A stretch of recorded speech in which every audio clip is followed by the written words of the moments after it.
요한복음 20장 30절로 31절 두 절 말씀을 봉독해 드리겠습니다. 예수께서는 제자들 앞에서 이 책에 기록하지 않은 다른 표징도 많이 행하셨다.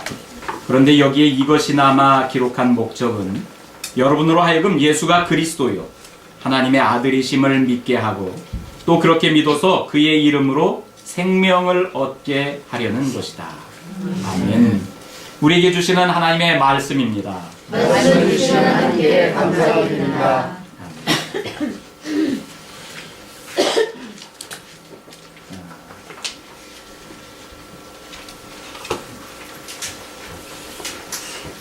여러분 그런 생각들을 이렇게 해봅니다. 여러분들과 더불어서 지금 이 자리에서 예배 드릴 수 있는 기회가 얼마나 있을까? 이 자리라는 말이 꼭 그 장소적인 표현으로 우리 이 가정에 뭐 이렇게 협소한 지하실 공간 그런 장소적인 의미만이 아니라 지금 이 순간에 여기 모여 있는 여러분 한 사람 한 사람 우리가 함께 이렇게 예배 드릴 수 있는 이런 기회가 얼마나 될까? 여러분 시간상으로는 이 시간은 돌아올 수 없는 시간이지요. 그죠? 2015년 부활절 이 예배를 드리는데 여러분 그 2015년 부활절은 우리 삶 가운데서 한 번뿐인 시간이고요. 그리고 앞으로 이 장소에서 예배를 이렇게 드리는데 또 다른 이렇게 예배당이 우리에게 허락되면 여기에서 예배 드릴 수 있는 기회도 또 돌아오지 않겠지요. 마지막 시간들 늘 언제나 우리의 삶 속에서 내게 주어진 지금이 마지막이구나. 여러분 그게 기독교가 가르치는 종말론의 신앙입니다. 내가 지금 만나는 이 자리, 내가 지금 하나님께 드리는 이 예배, 내가 만나는 이 사람들, 내가 서 있는 이 장소, 여러분 그것들이 늘 우리들에게는 가장 소중한 시간으로 자리매김되어서 그 순간을 소중한 의미를 담아서 살아가는 것, 그것이 기독교인에게 주어진 종말론적인 삶인데요. 특별히 오늘은 부활절이기도 하지만 요한복음을 우리가 1월 초에서 시작해서 14번 같이 말씀을 나누고 마치는 시간이기도 합니다. 요한복음의 결론을 함께 이렇게 내는데 여러분 요한복음 결론으로 주어진 말씀, 우리가 같이 읽었던 말씀, 여러분으로 하여금 예수가 그리스도이시고 하나님의 아들이심을 믿게 하고 그런 믿음으로 말미암아서 그분의 이름으로 생명을 얻게 하는 것, 이것이 요한복음의 결론이면서 또 부활절 부활하신 주님을 만나는 우리들의 이유이기도 한 것이지요. 그럼 우리가 믿는 것, 우리의 신앙, 그것을 이야기할 때 뭘 믿습니까?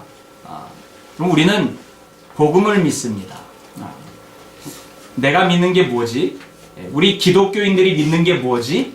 우리는 복음을 믿습니다. 가스펠이라고도 하고 또 영어로는 굿뉴스라고 이렇게 하죠.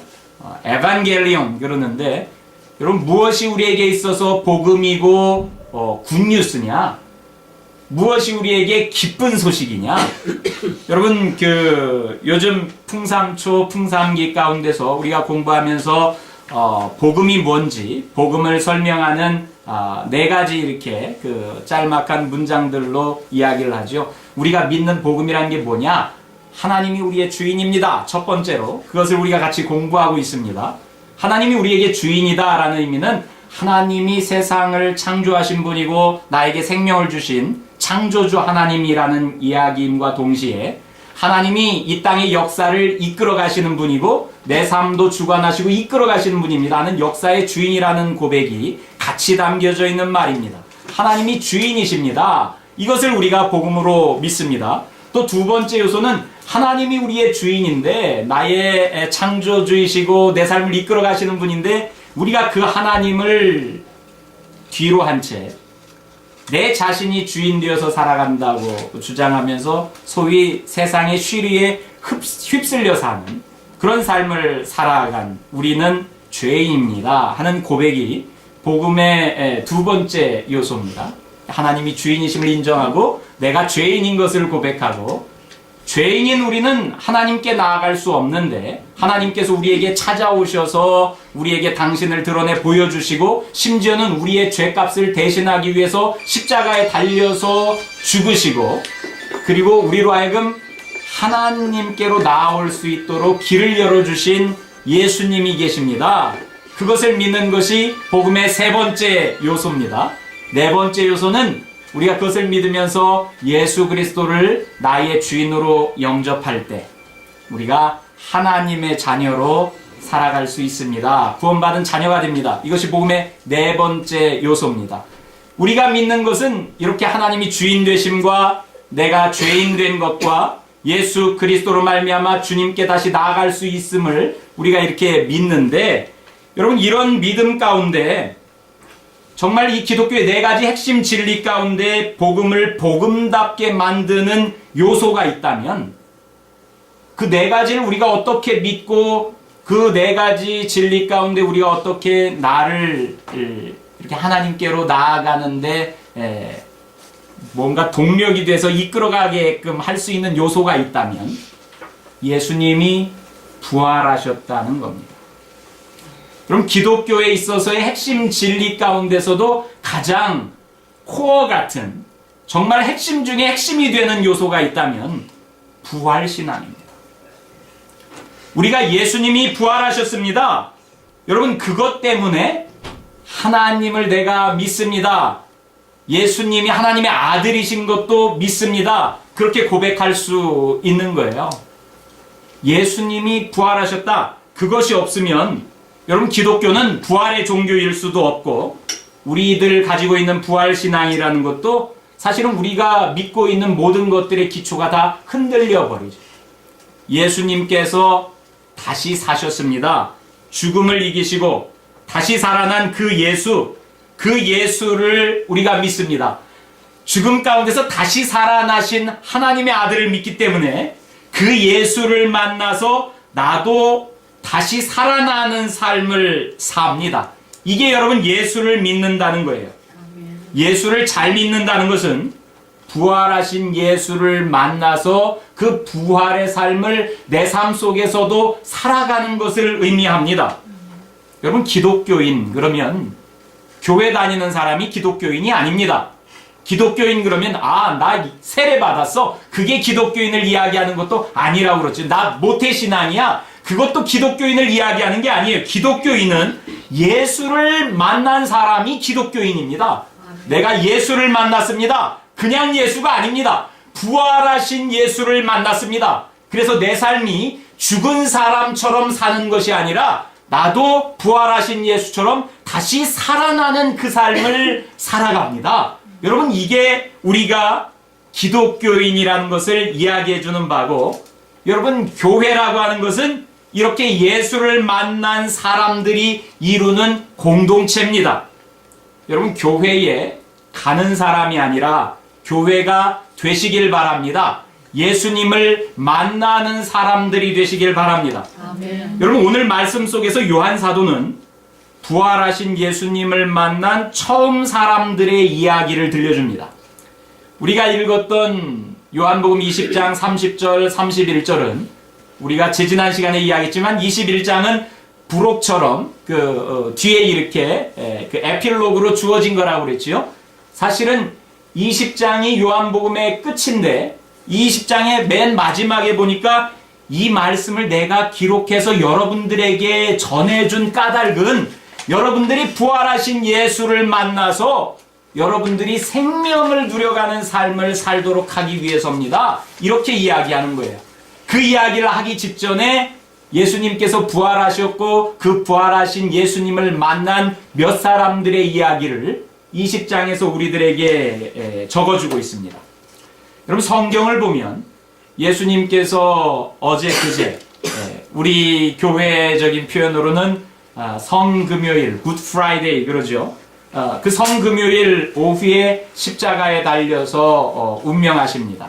대략 여러분 성경에서는 제9시에 그렇게 표현되는데 오늘날 우리들 시각으로는 오후 3시경쯤 됩니다. 오후 3시경쯤에 십자가에 달려서 돌아가시면서 다 이루었다.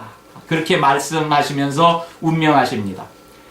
유대인들의 한 주간 가운데서 금요일 오후라는 시간은 안식일을 준비하는 시간입니다. 금요일 해가 질 무렵 대략 한 오후 6시경쯤이면 그때부터 안식일이 시작됩니다. 토요일 오후 때까지. 우리가 아는 바처럼 안식일에는 아무것도 하지 않지요. 그래서 예수님께서 금요일 오후 3시경에 십자가에 달려 돌아가신 다음에 여러분 아리마대 요셉과 니고데모가 부랴부랴 예수님의 시신을 수습해서 장사를 이렇게 치르지요. 안식일이 시작되기 전에 서둘러서 이렇게 장사를 치릅니다. 이 금요일 다 지나가는 그 시각에 예수님을 무덤에 모십니다. 그리고서는 금요일이 지나고 토요일이 또 이렇게 안식일이 지나고 그리고서는 안식 후 첫날 성경에서는 이 날을 제3일이라고 표현하지요. 그래서 우리도 3일 만에 부활했습니다. 이렇게 이야기합니다. 시간상으로 따지면은 채 40시간이나 될까요? 30시간 조금 더 되겠네요. 그죠? 그런 정도밖에 안 되는데 하루 정도 조금 더 지난 시간이지만 그러나 시간상으로 계산하지 않고 금요일, 토요일, 일요일 이렇게 해서 3일째 되는 날 새벽에 여러분 그 장사 지낸 무덤을 막달라 사람 마리아가 가서 찾아가지요. 요한복음에서는 그렇게 전해줍니다. 막달라 마리아가 무덤가를 찾아갑니다. 평소에 따르던 선생님이 하나님 나라의 진리를 가르치셔 주셨고 나에게 새로운 삶을 선사해 주셨던 그 스승이 갑작스럽게 죽임을 당해서 장사 지낸 바 되었는데 스승을 추모하는 마음 가운데 무덤을 이렇게 여인이 찾아갑니다. 근데 무덤에 가자 여러분 무덤이 비어있는 것을 이렇게 확인하지요. 그게 놀라서 제자들에게 달려가서 무덤이 열려져 있고 무덤이 비어져 있습니다 하는 사실을 제자들에게 전합니다. 그 제자들이 무덤가에 이렇게 다름질 쳐서 가서 확인합니다. 이 요한복음이 우리에게 전해주고 있는 예수님의 빈 무덤 사건과 예수님의 부활 사건의 기사의 내용입니다. 달리기를 열심히 해서 예수님의 사랑하는 제자, 우리가 보통 요한사도라고 부르죠. 요한사도하고 그리고 베드로 사도하고 가장 먼저 무덤가에 이렇게 달려갑니다. 그래서는 베드로가 무덤에 들어가 보니까 예수님의 수습해 두었던 시신은 온데간데 없고 무덤이 비어있는 것을 발견합니다. 그리고 다른 제자들도 나와서 예수님의 무덤이 비어있구나 하는 사실을 돌아봅니다. 그런데 이때까지만 해도 요한이 뭐라고 전해주냐면 그러나 그들이 예수님께서 부활하시겠다고 말씀하셨던 그 이야기들을 깨닫지 못하더라 하고서는 그냥 예수님의 시신이 없어졌구나 하고서는 돌아갑니다. 그리고서는 그 제자들은 문을 걸어 잠궈두고 주일 하루를 이렇게 보내지요.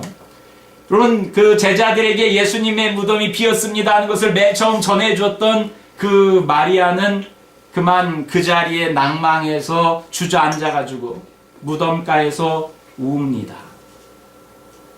내가 믿고 따랐던 스승이 돌아가셨을 뿐만 아니라 이제는 시신조차도 누군가가 가져갔는지 없어져 버렸습니다. 그래서는 절망 가운데 낙심해서 주저앉아 있는 여인의 모습이 나옵니다. 울고 있는 여인이에요.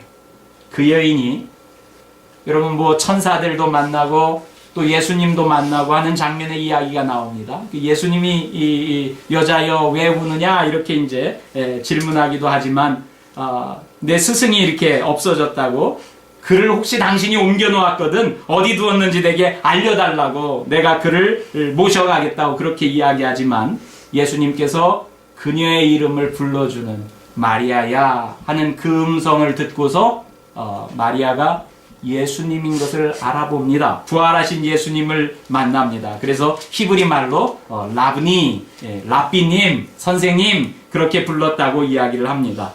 이 예수님께서 내게 손을 대지 말아라. 나는 아직 아버지께로 올라가지 않았다. 너는 형제들에게 가서 내가 나의 아버지, 너희의 아버지, 나의 하나님, 너희의 하나님께로 올라간다고 말해주어라. 그렇게 마리아에게 전해주지요. 이 소식을 전해 듣고 마리아는 제자들에게 가서 예수님께서 다시 살아나셨습니다. 그 이야기를 전해줍니다. 예수님을 맨 처음 만났던 여인이 있어요. 그 이야기를 요한은 짤막하게 기록해 주지만 어떤 맥락이든지 절망 가운데 낭망해서 삶의 자리에서 주저앉고 울던 여인이 주님을 만나고 삶의 새로운 여러분 동기를 부여받습니다. 그리고서 예수님이 다시 살아나셨습니다 하는 것을 증언하기 시작하는 삶을 살아갑니다. 그래서는 맨 처음 그것을 제자들에게 가서 이렇게 증언해 주지요. 여러분, 제자들이라는 사람들은 3년 동안 자신들이 믿고 따르던 스승이 여러분 그 십자가에 달려 죽임을 당하시고 이제는 자신들이 어떻게 살아야 될지 갈피를 잡지 못한 채 두려움 가운데 떨면서, 그 중에 어떤 사람은 스승이 죽어갈 때 옆자리에서 너도 한패지, 너도 그 사람 무리지, 너도 그 사람 제자 아니냐, 이런 이야기에 아니라고 극구 부인하면서 이제는 급기야 집안에 이렇게 숨어서 하루를 이렇게 보내는 그런 삶을 살아갑니다. 여러분, 두려움 가운데서 어쩌면은 예수님을 십자가에 못 박았던 사람들이 그 잔당들을 소탕한다고 자기들조차도 이렇게 잡으러 올지 모르는 그런 상황 속에 숨어 있는지, 또 여러분, 숨어 있다는 표현이, 문을 잠가두고 있다는 표현이 내가 앞으로는 어떻게 살아야 할지, 내 삶의 자리를 걷어서 뒤로 한 채 예수님을 따라서 스승을 모시고 그 스승과 함께하는 삶을 3년 동안이나 살아왔는데 이제 스승은 온데간데 없고 자신들의 삶 속에서는 나아갈 삶의 방향, 지표를 잃어버린 사람들이죠. 여러분, 세상에서도 삶을 살아가면서 삶의 지표를 잃어버리는 사람들이 얼마나 많습니까? 우리들도 우리의 삶 속에서 우리가 살아가야 할 방향, 그런 것이 어떤 때는 좀 클리어하게 이렇게 와닿는 것 같지만 내가 계획한 대로 이루어지지 않고 일이 틀어지고 또는 뭔가 이렇게 꼬여가는 것만 같고, 그럴 때면은 내가 어떻게 해야 할지, 그리고 뭔가 불확실함 속에서 두려움 가운데 그저 숨어 있는 것처럼 그런 모습으로 있을 때들이 얼마나 많습니까? 여러분, 젊었을 때는 우리가 뭔가 계획도 하고 내가 이런 삶을 살고 의미 있는 삶을 살고 근사한 삶을 살아가고 그런 것들을 계획해 나아가지만, 그러나 나이가 조금씩 이렇게 들어가고 그리고 우리가 바랬던 삶, 꿈꿨던 삶, 그것과는 뭔가 이렇게 괴리가 이렇게 점점 생기는 것 같고 어떻게 해나가야 될지 답이 이렇게 주어져 있지 않은 것 같고, 여러분, 그런 때들이 우리네 삶 속에서 얼마나 많이 있습니까? 딱히 죽어서가 아니라 살아있지만도 하나님 주신 생명을 여러분 그 활기차게 온전히 다 누려가면서 살지 못하는 사람들이 얼마나 많습니까? 스승을 잃어버리고 숨어서 사는 사람, 무언가 때문에 숨어서 사는 사람, 어린 시절 어떤 상처 때문에 자신의 삶 속에서 무엇인가로부터 이렇게 숨어서 지내는 사람, 누군가와의 대인관계가 불편하게 지내는 사람. 여러분, 어떤 면에서 한국에 우리가 삶을 뿌리를 이렇게 형성했다가 이민자로 미국에 와서 사는 사람들도 어떤 측면에서는 이 땅 가운데서 온전히 내 삶을 마음껏 이렇게 활기치지 못하고 어떤 면에서는 숨어서 지내는 사람처럼 삶의 제약이 있고, 여러분 그 주류 사회에 이렇게 나아가서 활동하지 못하는 면들이 있고, 늘 내 삶에 무엇인가 아쉬움들로 이렇게 채워지지 않는 갈증 같은 것이 있기도 하고, 누군가로부터 이렇게 덜 인정받게 되고, 여러분, 그런데 살아가고 있는 우리들의 모습도 스승을 잃어버리고 갈 길을 몰라 하면서 숨어 있는 제자들의 처지하고 여러분 흡사하다고 이렇게 이야기할 수도 있을지 모릅니다.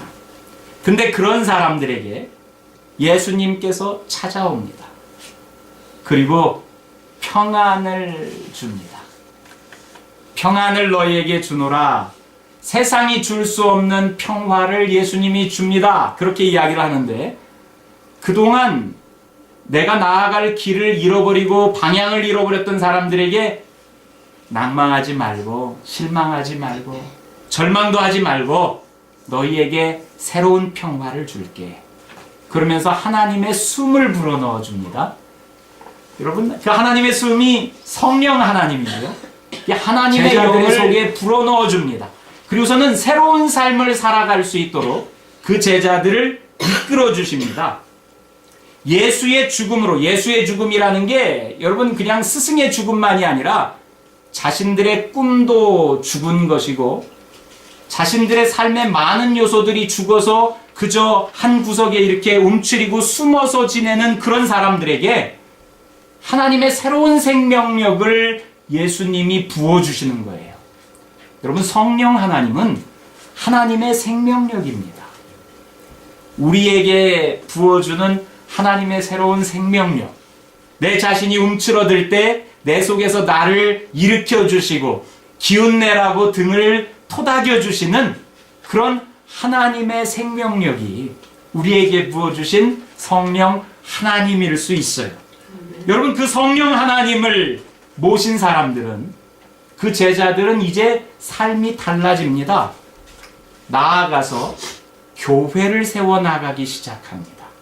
우리가 다음 주부터 이제 교회에 대한 말씀들을 가지고 한동안 교회라는 것이 도대체 뭔가, 2000년 동안 예수를 따르던 사람들이 세워왔던 그 교회가 뭔가, 우리는 그 교회가 뭐길래 2000년을 이어가면서 오늘날 교회를 세워서 교회의 일원이 되어서 살아가는가, 그 말씀들을 이렇게 전하고, 또 그런 어떤 교회가 하나님께서 원하시는 건강한 교회인가, 그런 것을 꿈꾸면서 같이 나눌 수 있는 말씀들을 이렇게 전하겠지만, 예수의 제자들이 하나님의 영을 받아서 새로운 생명력을 가지고 시작한 교회 운동은요, 예수 운동이에요.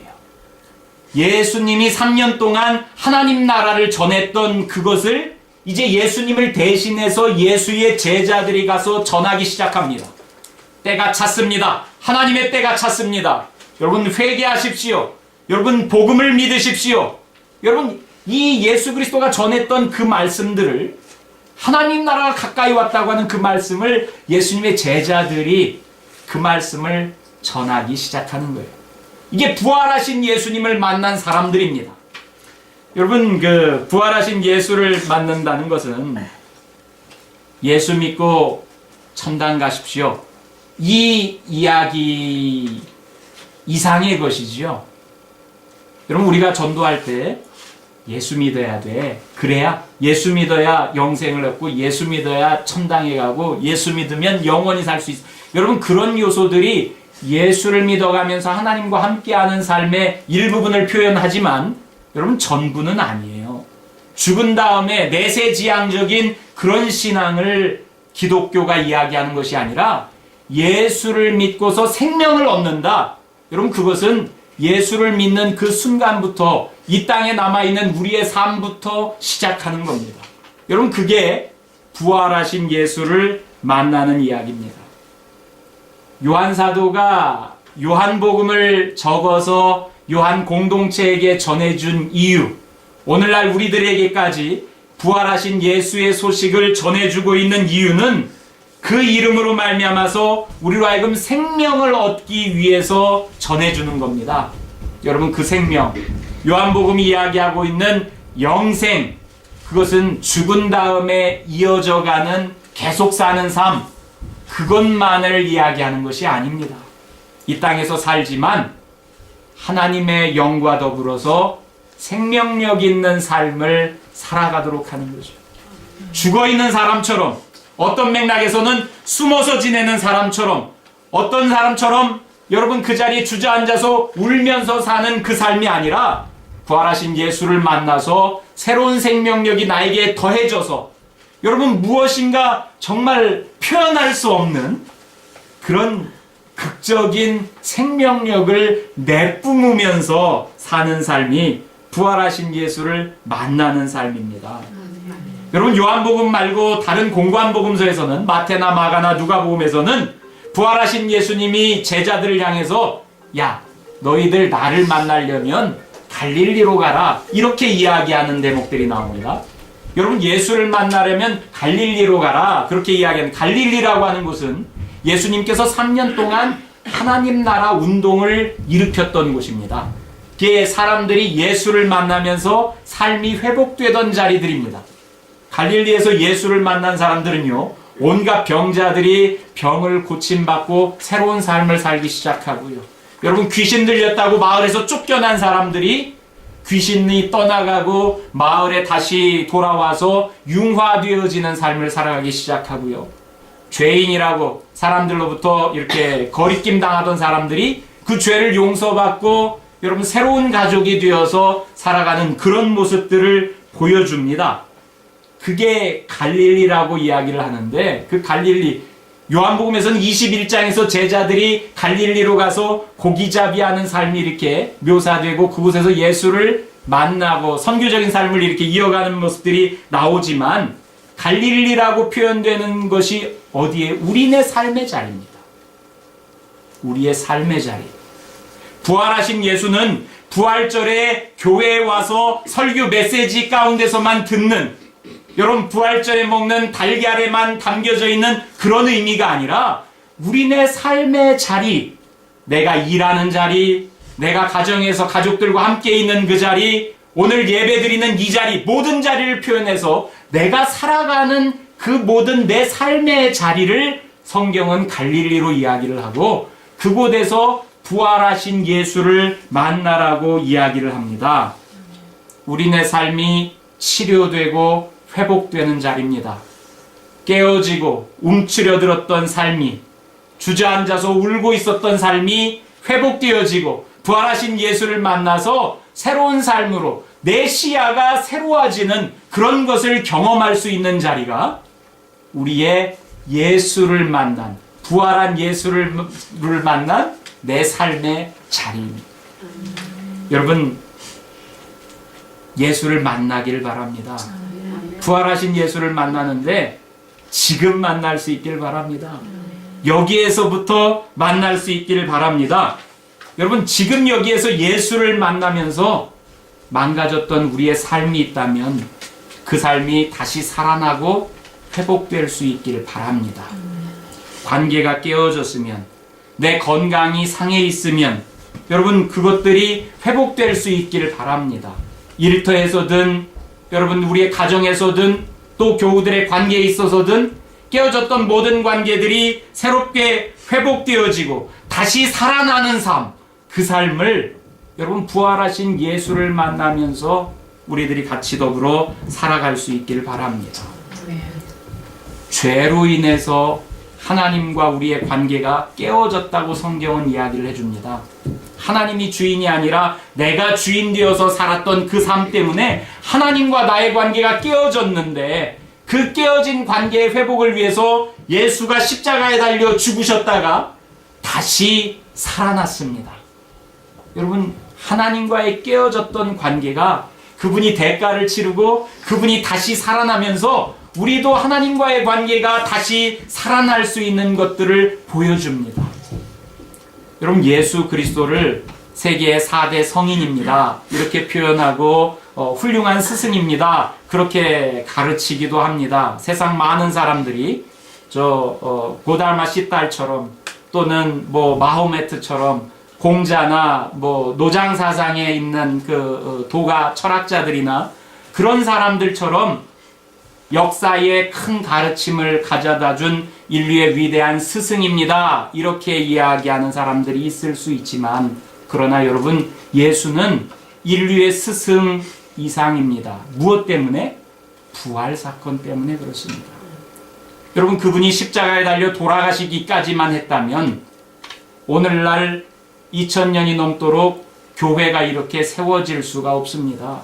숨어 지내던 제자들이 다시금 일어서서 교회를 세워나갈 수 있는 그런 용기도 주어지지 않을 겁니다. 어쩌면은 공맹 철학처럼 너희들 사랑으로 이렇게 살아라 하는 그런 가르침을 우리에게 남겨준 위대한 스승으로 이렇게 여길 수 있지만, 성경은 예수 그리스도가 그런 위대한 스승의 한 분이 아니라 죽음 가운데서 다시 살아나신 분이라고 이야기를 합니다. 우리가 믿는 예수 그리스도는 위대한 가르침을 가르쳐 주신 스승이 아니라 죽음에서 다시 살아나신 하나님의 아들입니다. 여러분, 하나님의 아들을, 죽음에서부터 다시 살아난 그 아들을 저와 여러분들이 믿는 거예요. 우리의 삶도 이 땅에서 여기에서 치이고 저기에서 치이고 움츠러들고 죽어있다 할지라도 살아계신 그 하나님을 믿으면서 우리의 삶도 다시 살아나는 겁니다. 죽은 다음에만 살아나는 것이 아니라, 죽어있는 것처럼 내가 살아가는 것이 아니라 내 삶이 의미 있게 다시금 살아나는 겁니다. 가치가 없다고 남들이 여길지 몰라도 내 삶 속에 의미가 새롭게 살아나고, 내 삶 속에 죽었던 사랑이 다시금 살아나고, 여러분, 우리 삶에 있는 활력과 모든 열정과 사랑하고픈 그 마음들이 내 삶 속에서 다시 살아나는 것, 그것이 부활하신 예수를 만난 우리들에게서 일어나는, 매일 일어나는 기적과 같은 겁니다. 아멘. 여러분, 기독교인으로 산다는 것, 상징적인 의미들이 담겨져 있습니다. 여러분, 부활절을 상징하는 요소들이 있잖아요. 이따 점심 친교하면서 달걀도 나눌 텐데, 여러분, 달걀이라는 게 뭐예요? 생명을 잉태하고 있으면서 그 안에서 생명이 이렇게 움트는 것을 묘사하기 위해서 달걀로 부활절을 이렇게 드러냅니다. 미국 사람들은 부활절 토끼 그래가지고 토끼 인형들을 많이 이렇게 장식하고 팔기도 하죠. 여러분, 그것도 많은 생명을 이렇게 낳는 다산을 의미하는 동물이기 때문에 부활절 바니, 이스터 바니 그렇게 이야기를 합니다. 그런데 더 의미 있게 드러낼 수 있는 것이 나비입니다. 여러분, 애벌레로 살던 동물이 나비가 되어서 삶이 변환되어지는 것. 여러분, 저는 부활을 가장 잘 드러내고 묘사하는 상징적인 것이 그 안에 있지 않나 싶어요. 애벌레가 어떤 삶입니까? 여러분, 그저 나뭇가지 위에서 앞뒤로 왔다 갔다 하던 그 삶. 땅바닥에서 바닥만 보면서 기어다니던 그런 삶. 애벌레의 시야를 한번 생각해 보세요. 그저 눈앞에 있는 것, 눈앞이라 그 벌레의 눈앞에 있는 게 여러분 뭐 1cm 앞이나 볼런지 2cm 앞을 볼런지 모르지만 자기 눈앞에 있는 그것만이 세상의 전부인 줄로 알고서 살아가는 그런 존재가 애벌레 아닙니까? 근데 그 애벌레가 죽은 것처럼 고치 안에서 이렇게 한동안을 지내면서 나비가 되어서 새롭게 태어납니다. 나비가 되어서 태어난 그 생명은 이제 공중을 날아다니기 시작합니다. 2cm 앞이 아니라 사방 좌우로 전후 좌우 높낮이도 이렇게 날아다니면서 새로운 삶에 여러분 눈이 트이는 거지요. 우리가 부활하신 예수를 만나기 전의 삶이 애벌레와 같은 삶이라면 부활하신 예수를 만난 사람의 삶은 나비와 같은 삶을 살아야 합니다. 여러분, 하나님과 더불어서 그동안 보지 못하던 것들을 보는 거예요. 예수를 만나지 못한 사람은 눈앞의 것만이 전부인 줄 압니다. 이게 아니면 큰일 나는 줄 알아요. 그저 세상에 내 눈앞에 있는 그 일 때문에 늘 마음을 졸이고 여러분 조마조마하면서 애태우면서 삶을 살아갑니다. 그런데 부활하신 예수를 만나고 우리의 삶이 차원이 다르게끔 다른 삶을 살아갈 때 내가 날갯짓을 하고 날아갈 수가 있습니다. 내 시야가 확 트였습니다. 높이에서 다른 것을 볼 수도 있게 되었습니다. 여러분, 그때의 삶은 애벌레의 삶하고 다른 거예요. 예수를 만난다는, 여러분, 그것은 우리의 삶이 그와 같이 차원이 달라지는 겁니다. 요한복음이 이야기하는 영생, 생명은 그와 같은 것을 우리에게 일러주는 거예요. 여러분, 진리의 눈을 뜨고 하나님이 내 주인 되어서 부활하신 예수를 만난 그런 삶을 살아갈 때 예전에 나를 끌고 가던 세상의 가치, 그것에 이제 매여서 살지 않습니다. 내 눈앞에 1cm 앞에 2cm 앞에 내 턱 밑에 있는 것이 나를 흔들고 좌우하는 것이 아니라 이제 내 삶 속에서 새로운 가치 가운데 내가 이끌림 받으어서 살아가는 거예요. 내 삶을 이끌어가는 것이 하나님이 되고 그분이 내 삶의 주인 되어서 나로 하여금 새로운 세계를 열어주고 그 세계를 보면서 살아갈 수 있도록 인도해 주시는 삶을 맛보는 거죠. 이게 부활하신 예수를 만난 자의 삶입니다. 여러분, 부활하신 예수를 만나서 여러분들의 삶 속에서 더 큰 것을 찾고 구하고 여유를 누릴 수 있게 되기를 바랍니다. 사도 바울이 골로새서에서 이렇게 이야기합니다. 그러므로 너희가 그리스도와 함께 다시 살리심을 받았으면 위의 것을 찾으라. 위의 것을 찾으라. 여러분, 이 위의 것이라는 게 무슨 형이상학적인 가치만을 이야기하는 것이 아니겠죠. 성경에서 이야기하는 위의 것, 아랫 것, 그러면 세상이 그동안 알려줬던 가치가 아니라 더 큰 가치, 너희들의 삶의 의미를 추구할 수 있을 만한 그런 가치, 하나님에게 속한 것, 그런 것들을 추구하고 찾아가라는 이야기입니다. 이 부활절 아침에 부활하신 예수를 만나면서 새로운 가치에 눈을 뜨고 새로운 세계에 눈을 뜨고 여러분들의 삶 속에서 새로운 생명을 더해서 얻어가는 그런 놀라운 기적과 같은 일들이 새롭게 이루어지기를 주님의 이름으로 축원합니다. 아멘. 하나님 감사합니다. 주님 은혜 가운데 성령 하나님이 우리 가운데 임재하여 주실 때에 부활하신 예수 그리스도를 만나면서 옛사람을 벗고 새사람을 옷 입어서 새로운 세계에 눈을 뜨고 새로운 가치 가운데 나아가 사는 저희들의 삶이 되어지기를 원합니다. 부활하신 예수를 만나면서 예전에 죽었던 모습의 삶이 이제는 벗어지게 하옵시고 살아있는 자와 같이 살아갈 수 있도록 인도하여 주옵소서. 아멘. 감사드리며 예수님 이름으로 기도드립니다. 아멘. 아멘.